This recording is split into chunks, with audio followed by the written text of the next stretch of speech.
शीतकालीन सत्र में बिहार विधान परिषद में भी कांग्रेस सरकार को घेरने का काम करेगी।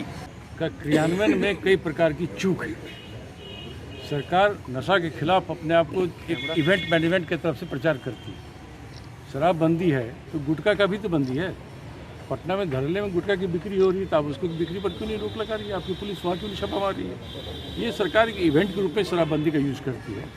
हम विधानमंडल के दोनों सदन में कांग्रेस पार्टी के सदस्य इन मुद्दों को उठाएंगे।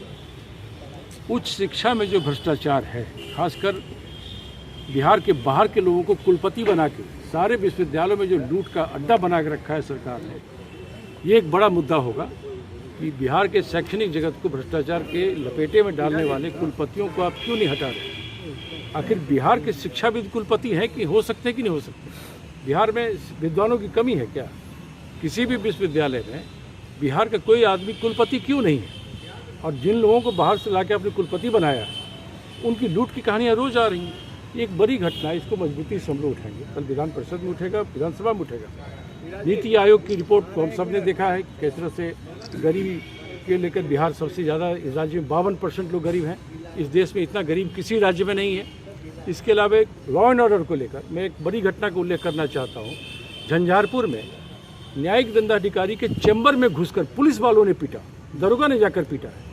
यह कहीं न कहीं न्यायपालिका के ऊपर सरकार का हमला था।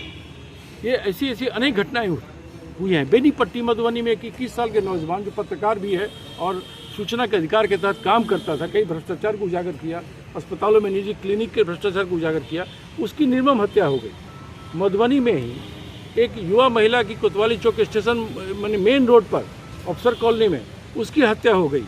ऐसी कई घटनाएं लगातार हो रही हैं। बालू को लेकर एक बड़ा गैंग काम कर रहा है। अभी हमने देखा जो मिनिस्टर उस विभाग के हैं, उनके ओएसडी के घर से करोड़ों रुपए बरामद हुए हैं। आखिर ये क्या मामला है? इन सभी चीज़ों की जांच तो होनी चाहिए। आखिर क्या मामला है? तो बालू में, ढुलाई में कई प्रकार की जो सरकार की नीतियाँ हैं वो अव्यवहारिक है। उससे कई प्रकार के भ्रष्टाचार ने जन्म लिया है। इन सभी मुद्दों को कांग्रेस पार्टी के सदस्य मजबूती से अपने बलबूते बिहार विधान परिषद में भी और विधानसभा में हम उठाएंगे और इसको लेकर सरकार को घेरेंगे, उससे जवाब मांगेंगे। उन्होंने झंझारपुर कोर्ट के घटना का भी अगर हम कहें तो चर्चा की और कहा कि जिस तरह से अपराध बढ़े हैं, जिस तरह से पुलिसिया जुर्म बढ़ी है, कहीं न कहीं वो गलत है और सदन में इस मुद्दे को लेकर सरकार को जवाब देना होगा। कुंदन कुमार, ATV भारत, पटना।